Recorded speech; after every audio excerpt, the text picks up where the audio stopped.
Cultivando a Felicidade. O podcast que tem uma missão: esclarecer como você pode se tornar mais pleno e realizado.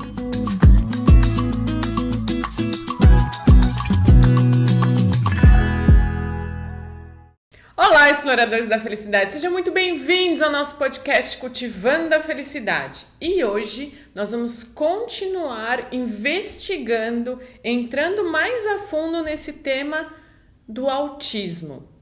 Então, para conversar com a gente... tá todo mundo aqui, né? Hoje não tem esse negócio de...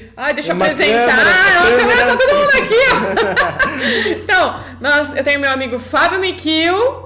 Sejam muito bem-vindos, é muito bom estar aqui com vocês, com a Denise. Para quem assistiu o episódio anterior já conhece ela, quem não assistiu vale a pena retomar, que hoje é uma continuidade, a gente vai abordar um outro aspecto. A gente começou a falar já do espectro autista em adultos, né?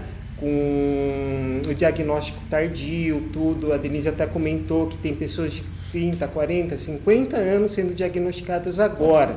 E é importante a gente retomar esse assunto porque a gente pode se identificar numa situação dessa e está tendo uma série de sofrimento, né, por não ter o diagnóstico nesse momento da vida, ok? E para isso, nós estamos aqui com a nossa amiga querida Denise. Seja bem-vinda, Denise. Olá, é um prazer estar aqui com você novamente, com vocês, né, para abordarmos esse tema que está sendo tão frequente, que é o autismo, o TEA em adultos. Então vamos já começar aqui, né? Como você falou, tá muito frequente o TEA em adulto, né? Então explica para mim, Denise, o que eu li aqui a Andréia. Que é a autora do livro.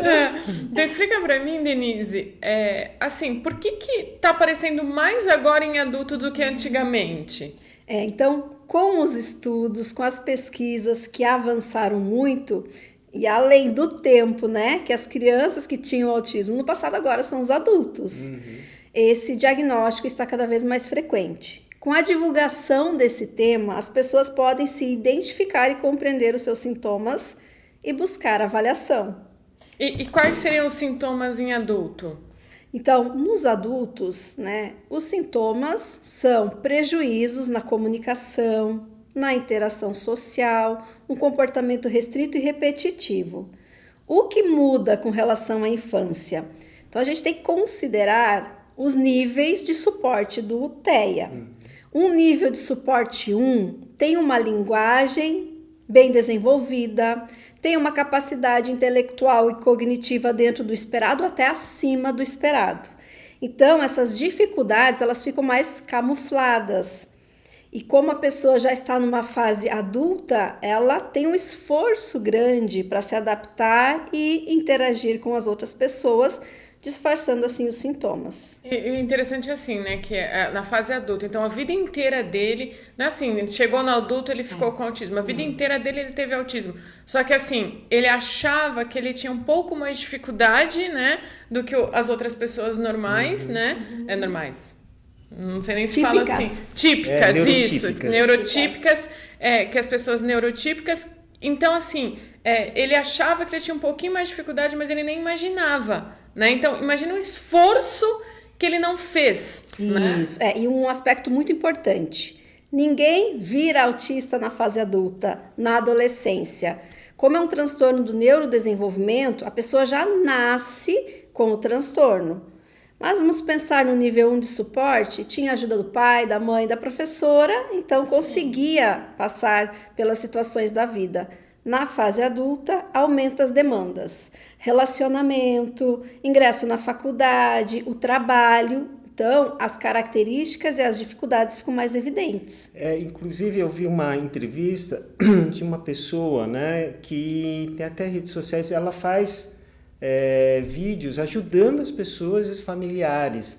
E na fase, ela foi diagnosticada tardiamente, e na fase de criança, ela teve um bom suporte dos pais, mas os professores achavam que ela era preguiçosa, ela tinha uma coordenação motora fina, não tão desenvolvida, então ela não conseguia segurar a caneta direito para escrever, a letra dela não era aquilo que o professor gostaria que fosse. Então, ela teve vários cadernos de caligrafia. E, então, o diagnóstico vai sendo colocado de uma forma diferente. Ela é preguiçosa, as pessoas vão rotulando a pessoa de uma forma inadequada, né? E isso, depois que a pessoa vira adulta e ela consegue fazer uma retrospectiva, ela começa a perceber, nossa, eu tinha esse comportamento, eu tinha esse problema. Ela consegue perceber, então, que existia uma diferença, né?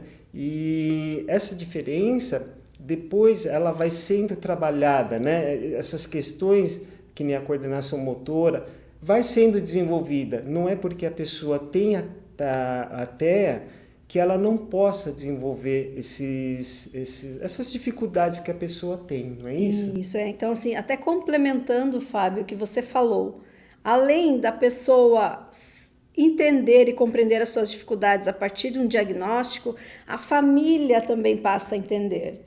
Então, mesmo na fase adulta, uma mulher que recebeu um diagnóstico tardio e passa essa informação para a mãe, para o pai, eles começam a entender esses comportamentos que ela tinha na infância. Então, não é só a pessoa que recebe o diagnóstico que se beneficia desse autoconhecimento, as pessoas ao seu redor também. Então, assim, qual que é a ideia de identificar o autismo na fase adulta? É trabalhar essas dificuldades para que a pessoa possa utilizar o máximo do seu potencial e, principalmente, identificar as suas potencialidades, que muitas vezes ficam ocultas, ficam ali ignoradas em função de um foco só na dificuldade. Ô, Denise, deixa eu te perguntar uma coisa. Existem vários graus do TEA, né? Então, assim, você podia explicar eles pra gente? Tá, então, Porque depois vem minha segunda pergunta. Tá. Então, o TEA nível 1 de suporte é aquela pessoa que tem uma funcionalidade, uma autonomia. Ingressou na faculdade, ingressou no mercado de trabalho, tem relacionamentos. Né? Então, ela é mais funcional. Um TEA nível 2 já precisa de uma ajuda maior para se organizar, para as atividades de autocuidado. E um TEA nível 3, a gente pode até considerar um autista não verbal e com deficiência intelectual. Então, precisa de suporte ao longo da vida.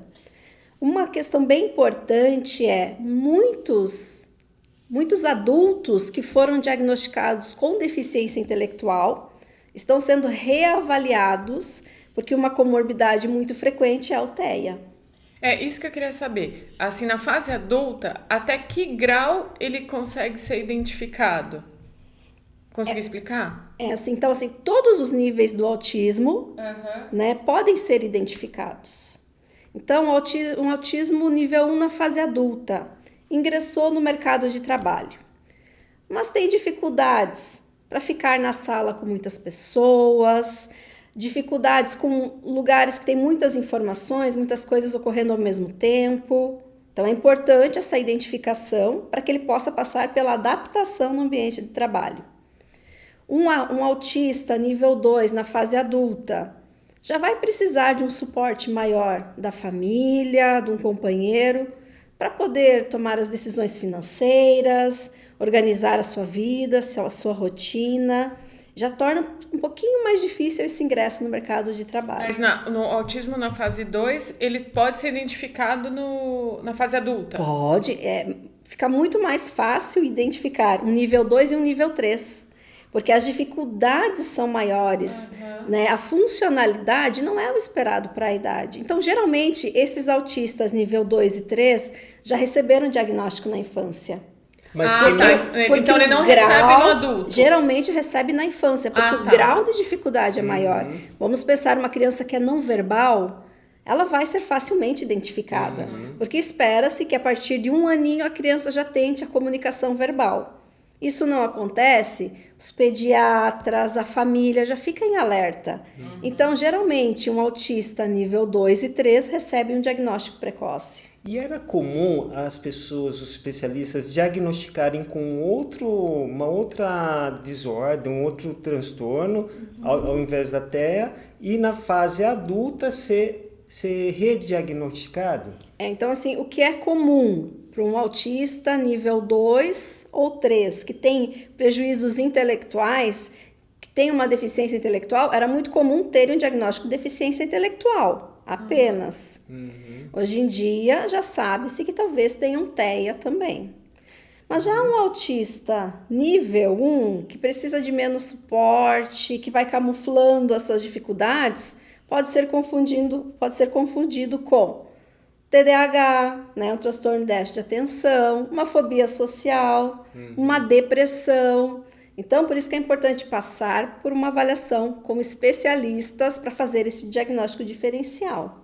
Então, tem essa... Hoje todo mundo é diagnosticado com TDAH, né? Então, você vai no médico, você tem TDAH, né? Então, assim, eu vejo, assim, que muitas pessoas usam isso como desculpa, né? Sim. Eu tenho TDAH, então você tem que me tolerar, né? Eu acho que não é assim, né? Eu acho que a pessoa se põe no comodismo nessa fase, né? Eu tenho TDAH, então me respeite que eu tenho TDAH. Mas ela não tenta melhorar, né? No caso do autismo nível 1, né? Na fase adulta, quando ele identifica que ele tem autismo, né? Também chega nessa fase, que nem assim, eu já conversei com pessoas que a gente estava trabalhando junto, né? E ele tinha que me dar um diagnóstico, e a gente estava junto ali, então precisava da expertise dele ali, né? E aí ele virou para mim e falou assim: eu tenho autismo, então assim, ele colocou assim, então você tenha piedade de mim, né? Aí eu olhei pra cara dele e falei: ok, mas você consegue fazer seu trabalho, né? Então, assim, eu não fui branda no momento, né? Mas às vezes, assim, por ter o diagnóstico tardio, às vezes ele fala assim: então agora entendi o que acontece comigo, então todo mundo tem que tolerar. Isso também tá errado, não tá? Então é importante a gente esclarecer isso, porque quem recebeu o diagnóstico não pode usar isso como muleta. Isso. Né? Então a partir do momento que eu identifiquei o autismo, eu não posso interagir com as pessoas, me esforçar muito. Não é isso. A partir do momento que recebe o diagnóstico, é importante identificar qual é a dificuldade. Então, por exemplo, o seu colega, você cobrou um prazo, ele não consegue cumprir aquele prazo, vamos adaptar o ambiente de trabalho e dar um prazo maior. Não significa que porque ele tem autismo que ele não possa dar conta. Eles dão conta, mas respeitando as características. Então, uma pesquisa muito interessante realizada na Austrália identificou o perfil dos autistas que estão inseridos no mercado de trabalho. E as empresas podem ter grandes vantagens com esse perfil, porque eles têm qualidades que são muito importantes para o mercado de trabalho. Confiabilidade, atenção aos detalhes e um bom rastreio visual. O que eu observo nos pacientes adultos que eu avalio, uma memória excelente também, o que para o mercado de trabalho é essencial. No entanto, tem características que têm que ser respeitadas, que é um prazo maior, talvez, para a execução das tarefas, o cuidado com o ambiente, um ambiente que tem muito barulho, muitas pessoas em volta, pensar num local de trabalho que seja mais isolado, talvez usar um fone de ouvido contra ruídos. Então, essas adaptações, aqui no Brasil, elas são garantidas por lei desde 2012. Que legal. E você acha que existe preconceito ainda? Existe muito preconceito, infelizmente. Tanto do mercado de trabalho, dá para se dizer assim, como da própria pessoa que tem o autismo e ainda tem um receio, um medo de buscar esse diagnóstico e não ser aceita no mercado de trabalho em função do diagnóstico. Né? Então, é com a informação, com essa troca, com esse conhecimento que vocês divulgam, que a gente pode superar esse preconceito, essa discriminação. O que eu acho assim, o que eu vejo assim, eu não vejo a pessoa, falando de mim, Fernanda, né?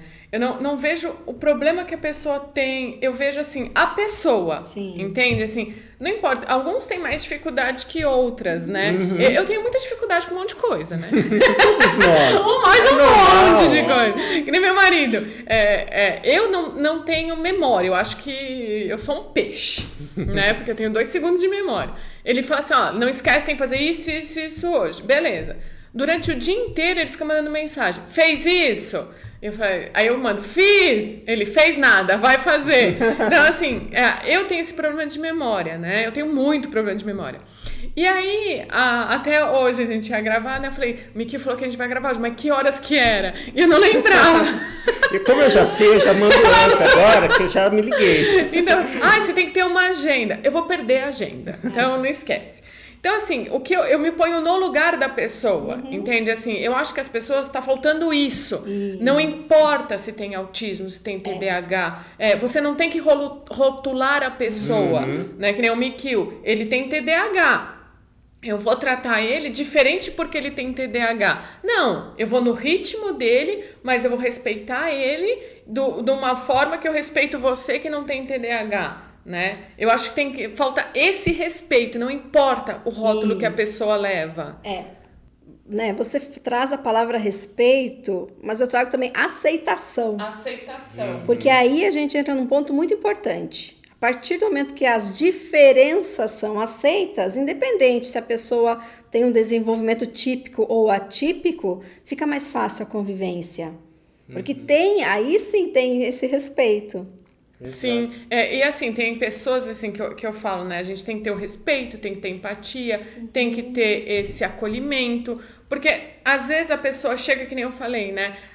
Eu tenho TDAH, então você não pode... Eu tenho muito aluno que tem TDAH, sabe? E assim, tem muito aluno que não tem TDAH. E o que tem TDAH, eu exijo a mesma coisa que eu exijo do outro. E ele fala assim, você quer uma carta? Eu falei, pra quê? Entendeu? Para eu te tratar diferente? Não vou te tratar diferente. Vou ter mais paciência, vou no seu ritmo, mas você vai fazer as mesmas coisas que os outros, porque tem capacidade. Então, às vezes, quando ele tem o diagnóstico, ele fala, tá explicado porque eu sou assim, assim eu vou ficar. Né? E ele não põe a capacidade dele em jogo, né? E a gente tem que considerar que tem muito autista que tem um desempenho intelectual muito elevado. Então, o potencial para trabalho, para desenvolver bem as suas atividades é grande. Né? E isso não pode ficar escondido atrás de um rótulo, de um nome. Não. Tem que ser utilizado para produzir, ser funcional, ajudar a sociedade, desenvolver bem suas tarefas. E se realizar como pessoa, né? Como ser humano. Eu acho isso muito importante. Denise, fala um pouquinho pra gente, qual que é o processo de diagnóstico? Como a pessoa está assistindo a gente agora e fala, nossa, eu já li alguma coisa, eu vi o outro episódio, eu me identifiquei com algumas coisas. O que eu tenho que fazer? Como que é esse processo? Eu tenho que abrir meu coração. A gente saiu do primeiro episódio, aí eu peguei o questionário e falei pro meu marido, vamos fazer? Né? Aí eu perguntava pra ele e ia respondendo, né? Aí tinha coisa que ele falava, não sei. Eu falei, deixa que eu respondo. Eu sei, deixa que eu respondo. E aí eu queria emendar a pergunta e queria que você falasse pro nosso público, a pessoa que está com esse receio, será que eu faço? E se eu descobrir que eu sou... Assim, trouxesse, né, para a gente a realidade desse público, o quanto as pessoas conseguem viver uma vida de realização, né, para que a pessoa não tenha esse receio. Pelo contrário, quanto mais a pessoa ela se abre para esse diagnóstico, mais ferramentas ela vai ter para ter uma vida mais plena, né? Então, na fase adulta, geralmente a pessoa já vem com outros transtornos, outras marcas, por ter passado uma vida toda sem um cuidado, sem uma inclusão, sem um tratamento adequado.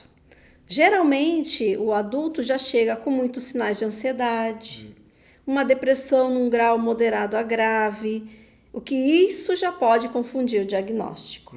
Então, por isso que é importante fazer a avaliação. A avaliação no adulto é fundamental, fazer a avaliação neuropsicológica, para a gente identificar esse perfil cognitivo.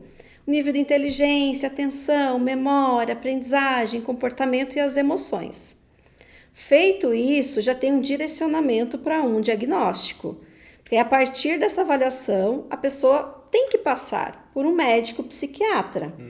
O psiquiatra vai descartar qualquer outro transtorno e decidir se aquelas características se enquadram num autismo também. e verificar, é um caso de uso de medicação? O médico vai passar a medicação. Com o laudo neuropsicológico, outros tratamentos podem ser incluídos. A psicoterapia, como você falou, da criança que tinha dificuldade na coordenação motora fina, na escrita, o adulto vai passar por um acompanhamento com o terapeuta ocupacional, com a fonoaudióloga, se for necessário. Só isso já abre possibilidades para uma melhora. Melhorar o desempenho, melhorar a autoestima, né? E até conduzir para uma adequação no ambiente de trabalho, o que vai facilitar a vida da pessoa, fazendo com que ela se sinta mais tranquila com as suas qualidades, seus defeitos, mas também as suas potencialidades, que muitas vezes eles acabam não percebendo que tem potencial. E com esse tratamento, com todo esse cuidado, ele passa a identificar suas habilidades, as capacidades que já foram desenvolvidas. Então, a tendência é facilitar a vida da pessoa. Perfeito, perfeito. A pessoa que tem, né, a TEA, né, eu ouvi uma pessoa falando que é transtorno porque ela passa por muito sofrimento durante a vida dela e ela não sabe identificar o que está acontecendo. Muitas vezes uma questão de interação social, ela não se identifica com os grupos aos quais ela tem de convívio, né? amigos da escola, do trabalho, e ela vai tentando se adaptar àquela convivência, ela tem que se forçar de uma forma não natural para ela, para se adequar, vai tendo aquela questão do masking, né? Que ela vai mascarando aquilo que ela sente para tentar se adequar, ela vai aprendendo como ser sociável, mas não é o natural dela, ela vai se adaptando, e isso vai gerando para ela muita angústia, muito sofrimento mesmo. Tem pessoas que não conseguem ter essa clareza do que está acontecendo, mesmo porque não houve o diagnóstico adequado. Então, muitas vezes a pessoa parte para o vício, né? Isso. Ou para bebida, drogas, ou outro tipo de vício, porque tem pessoas que conseguem se soltar mais e ela consegue se sentir mais sociável, mais querida nos grupos. Então, fala para a gente um pouquinho dessa gravidade, né? Dos vícios. Então, uma característica do adulto que vem buscar avaliação é se esforçar muito para interagir socialmente. E ao mesmo tempo que se esforça, isso gera uma exaustão, um cansaço, um desgaste muito grande. Então é aquele adulto que foi rotulado a vida toda como, ele é tímido, ou ela é tímida, ela não gosta de estar com as pessoas. Só que isso faz com que a pessoa tente imitar o comportamento dos outros e se esforçar muito. Então ela observa que quando alguém conta uma piada, todo mundo ri. Ela ri sem entender aquela piada.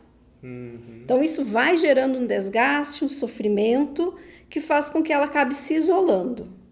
Entre os adolescentes eu observo muito esse comportamento de exagero do álcool, porque o álcool dá uma desinibida e a pessoa consegue, entre aspas, se socializar. Então aí a possibilidade de desenvolver um vício é muito grande. Né? Não só o álcool, entrando nas drogas, até como forma de ser anestesiada, a realidade. Isso aí traz outros prejuízos muito graves para a saúde, para a convivência social, para o ambiente de trabalho.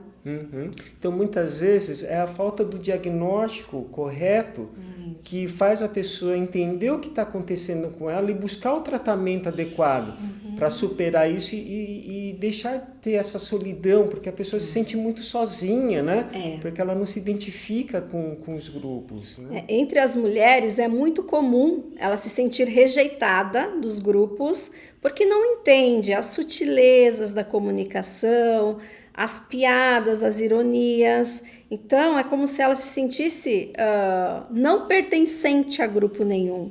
E isso gera um sofrimento muito grande. Isso gera um sofrimento para todo mundo, Para todo mundo. Então, a gente fala de mulher, mas também homem, né? Tem essa dificuldade. É bem uma coisa pra gente pensar, né? Porque às vezes você tá levando um tipo de vida que você acha que é normal. É que nem você falou, eu sou tímido, eu sou assim. A gente né? procura justificativas para o que eu estou sentindo ou pelo meu comportamento. E né? hoje, com com o estudo que a gente tem, com o desenvolvimento que a gente tem de qualquer tipo de doença, né, de qualquer tipo de enfermidade, o diagnóstico antecipado disso é essencial, Sim. sabe? Para você ter a gente tá falando aqui, você tem autismo, você tem que ser de uma forma diferente. Não, é para você ter uma qualidade de vida, entendeu? Eu sou tímido. Por que eu sou tímido? Porque eu tenho um nível 1 de autismo, eu consigo trabalhar com isso. Então, é para isso que a gente está trazendo hoje esse tema, né? Para ajudar as pessoas a falar, não tem problema, né? Todo mundo tem alguma coisa, né? Nós somos humanos, então nossos genes não são perfeitos, né? Tem um que tem autismo, o outro tem aquele que você falou, que agora vai... Tá, a síndrome de Asperger, né? Ontem eu assisti um filme argentino que é sobre um autista, né? Goya, que chama.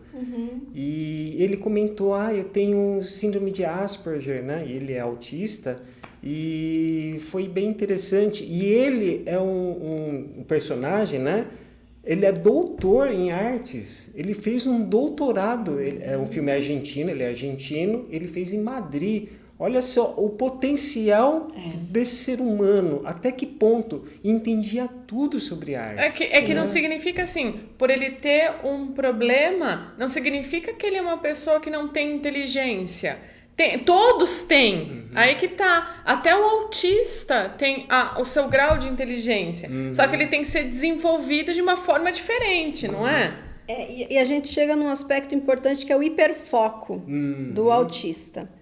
Quando o autista trabalha com o que é do seu hiperfoco, o resultado é o sucesso.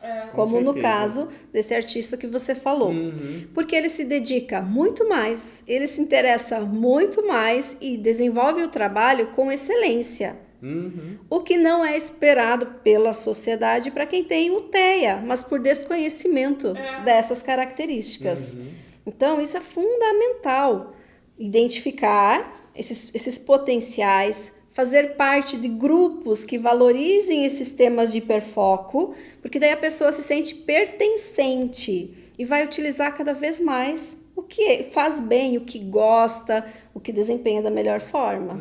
Fala um pouquinho dessa síndrome de Asperger. Então, a síndrome de Asperger foi uma das classificações do passado do autismo, que é considerado hoje em dia o TEA nível 1 de suporte. Então, com a nova classificação dos transtornos, a síndrome de Asperger deixou de existir nos manuais diagnósticos. Hoje em dia, o TEA nível 1 é enquadrado a síndrome de Asperger. Então, o nível intelectual dele, a capacidade de memória. Um ponto importante que você falou, Denise, que é a confiabilidade. São pessoas que não conseguem mentir, né? Elas falam, até às vezes de uma forma até direta demais, né? Mas ela não consegue. Então, são pessoas extremamente sinceras, né? E isso é um requisito, até no filme, a mulher se interessou por ele, né? Porque justamente ele era carinhoso, ele era atencioso, estava atento aos detalhes do que ela gostava ou não gostava. E é um homem que não mentia, falava sempre a verdade para ela. A nível social, né, tem muitas pessoas que falam da mentirinha social. Uma pessoa que coloca uma roupa, mas a pessoa não gostou muito, a pessoa vai falar, tá bonita, ficou bom, mesmo não gostando. Mas se fala assim, tá bonitinha porque tá feio. Mesmo não gostando. Quem tem o TEA vai olhar e vai dizer, não, ficou feio, ficou ridículo, não caiu bem. E essa fala mais direta, sem essa sutileza, geralmente gera problemas na interação social, no convívio. Porque é como se a pessoa fosse mais rude, né, e mais direta, fria. Como se a pessoa não valorizasse a opinião do outro, não entendesse o comportamento do outro. Mas isso faz parte de um comportamento, de uma das características do TEA, que é essa dificuldade na reciprocidade social, de entender essa sutileza, esses detalhes da comunicação. Denise, e isso pode ser desenvolvido para quem está no espectro? essa sensibilidade, essas mensagens entre linhas ali, o sarcasmo, a ironia, esse tipo de coisa é desenvolvível? No tratamento, com as crianças, a gente já estimula essa identificação. O que é uma piada, o que é uma ironia, o que é um sarcasmo. Na fase da adolescência, a gente faz muita atividade em grupo para desenvolver essas habilidades sociais. Então, explica-se para o adolescente como ele deve cumprimentar, como ele deve elogiar, como ele deve iniciar uma conversação. Aí depois eles vão treinar na prática, entre eles. Então, para identificar o que realmente é adequado, o que não é, para depois eles colocarem em prática na família e depois na sociedade. Então, são habilidades que são estimuladas e treinadas. Mas, claro, como cada autista é único, cada um tem o seu tempo de desenvolvimento, esse processo vai depender da resposta de cada cérebro.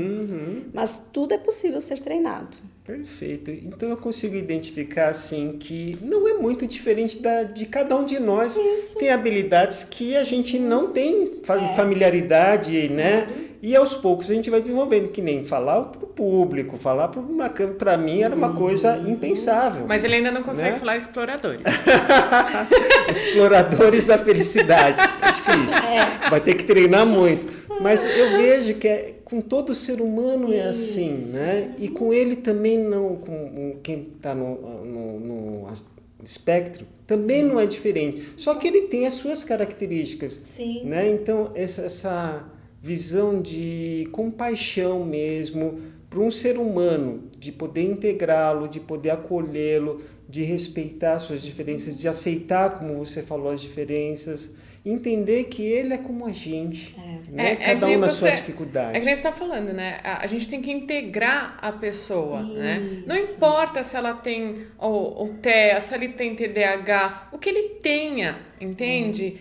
O importante é você integrar a pessoa e respeitar o limite dela, o ritmo dela, né? Eu tenho um exemplo de um colega de trabalho que tinha autismo, recebeu o diagnóstico tardio e a mesa dele era próximo do local onde as pessoas se reuniam para tomar o cafezinho. Então, difícil, aquela reunião ali do cafezinho, pessoas falando, rindo, atrapalhavam muito a produtividade dele. Uma atitude simples, mudar a mesa de trabalho dele para um local onde não ficasse tão próximo da área de café. Melhorou muito o desempenho profissional. Então, muitas vezes, são atitudes simples a serem tomadas no ambiente de trabalho que ajuda muito no desempenho. É aquele negócio, sai você da sua caixinha e olha a caixinha do outro, né? Porque às vezes assim, o que tem a mesa dele ficar perto? Sim. Né? Às vezes é uma besteira, não é. Né? Não é. Porque para quem tem a hipersensibilidade a barulhos, a estímulos, aquela conversinha ali, aquele riso, é como se fosse uma agressão física para a pessoa. E a gente tem que pensar assim, pra gente é mais fácil se adaptar à modificação do que pra eles, não é? Então, assim, Sim. é isso que a gente tem que pensar, né? Então, assim, faz isso, olha uma pessoa, não olha pra ela assim, eu vejo tantas pessoas, né? Até meu marido. Eu fiz um teste, o cara falou assim, não, eu acho que ele tem um grauzinho, né? Vamos ver. Eu fiz o teste, não deu nada. Mas às vezes, assim, tem coisa assim que pra ele não é legal, pra mim é. Então, mesmo ele não tendo autismo, ele não tendo problema nenhum, eu posso adaptar a rotina a ele. Isso. Como ele pode adaptar a rotina a mim, né? Ou o Fábio, ou a você. Então, assim, a gente precisa parar de fazer as coisas do nosso jeito, tudo tem que ser do meu jeito, isso. né? E a gente tem as leis que amparam a garantia de direitos, né? Então, um autista pode ser incluído no mercado de trabalho, pode desenvolver as suas potencialidades, as suas capacidades profissionais e executar um excelente trabalho. O que é o indicado para que isso aconteça? Que os RHs das empresas recebam um treinamento para identificar as características desse autista para incluí-lo da melhor forma possível. Então, começa por aí. Sim. Tendo, né, essa contratação, como que vão incluir esse autista? Mas a gente chega num problema importante que tem que ser falado.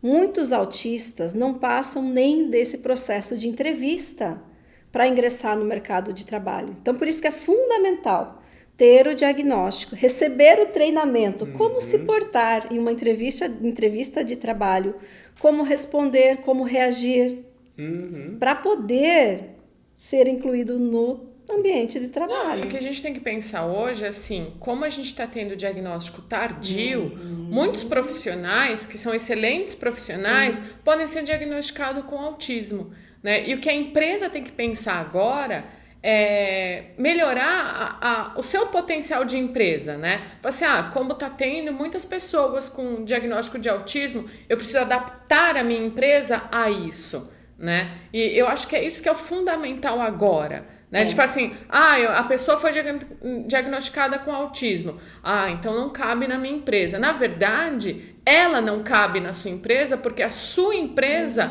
não tem a capacidade de colocar um autista, entende? Porque você não está preparado como empresa, então é mais fácil excluir.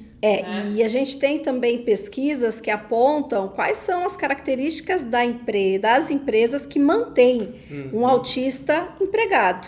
Então, a aceitação, né, o comprometimento em garantir essa adaptação, uma coisa bem simples. Ao invés, né, do líder, do coordenador, chegar e ficar dando comandos verbais constantes, manda uma mensagem.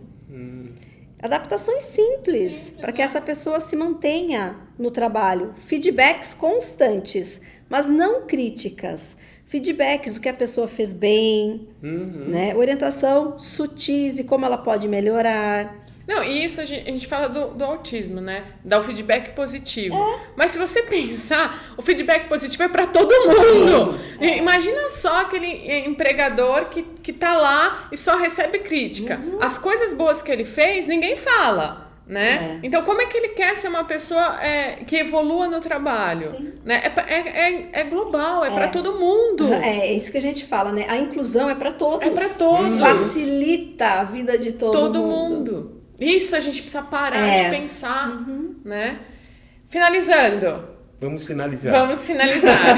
Infelizmente está acabando o tempo. Foi muito bom, né? Em outras oportunidades, quem sabe a gente possa explorar outras nuances, né? Põe aqui no comentário se você gostou, se você quer saber mais sobre o assunto. Que assunto te interessa mais também. Fala, olha, como a gente coloca aí esse tema na vida e tal. Gente, a gente agora fechou com ela. Vocês não têm noção. A gente fechou com ela aqui. Pode mandar qualquer coisa.